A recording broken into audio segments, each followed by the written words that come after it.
Guess who did refer to it as an act of terror? There was one other guy, one other politician, who referred to a big terrorist attack as an act of terror. Who was that guy? Who was that guy? Who could it be? Hank? The nation prays for those who have been injured during this unbelievable act of terror. Okay, so there you go. I'm sure he was talking about something else. I'm sure, yeah. He was talking, I don't know what the hell he was talking. He was talking about 9/11. Oh, is that it? That was what right? because that was 2001. Yeah. Right. That thing that So happened. 9/11 is an act of terror. And by the way, here's Dick Cheney. Can you go to the next? Here's what Dick Cheney has to say about Benghazi, because Benghazi happened on the anniversary of 9/11. That was the thing. So here's what Dick Cheney says about that. If you look at it, it says, when we were on our watch, when we were there on our watch, we were always ready on 9/11 on the anniversary. The anniversary. You don't even need a punchline for it, but yes, you kept us safe ever since that one time. You didn't. That's like the bodyguard for Lincoln bragging. You know, nobody shot him twice. If you check his head, there's just one hole. That's full of shit, just like I am. Yeah, you gotta have, and it's amazing how they just owned that right away. Like, we've kept you safe, except for the one worst day in American history. Whoa, After that, we were on it. Yeah, you don't get to, the captain of the Titanic doesn't get to criticize my parking skills, right? Right.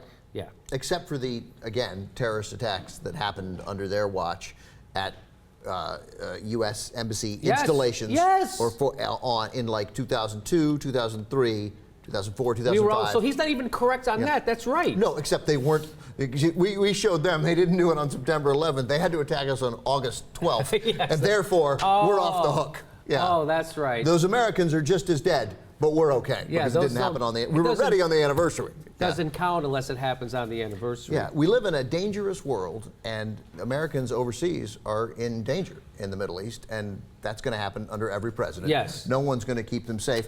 And I love also the Benghazi scandal, no one died. Yeah, and Watergate. The Benghazi scandal isn't about what happened there.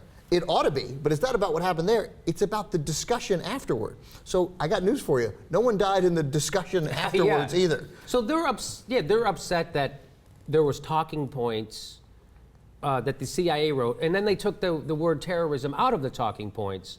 And the reason why the CIA they're trying to make like that's a scandal. They didn't even really take the word terrorism out. They took the Al-Qaeda out, and they took a group called Ansar al-Sharia out because they didn't want specifics in there. They didn't want them to know that they were onto them, that they were already listening into their conversations and blah, blah, blah. Yeah, it just, I mean, it's a silly conversation to have longer than a couple of days. Yes. Anything else to add? It may still go on for a few more weeks. I'm going to guess it's going to go on forever. Yeah. I don't think Benghazi will ever die. Because he's very popular, and they really hate that. I like people when they tweet me, 4 people died, asshole. You need to swallow some more right-wing talking. By the way, do you know what happened in Benghazi, actually? No, what do you mean? Yeah, no, we don't know yet. That's the whole point. We still don't know what happened. You know what they're doing right now? They're still investigating. They're still investigating. Yeah, maybe let that happen. Find out why those 4 people died, because that, of course, is actually important.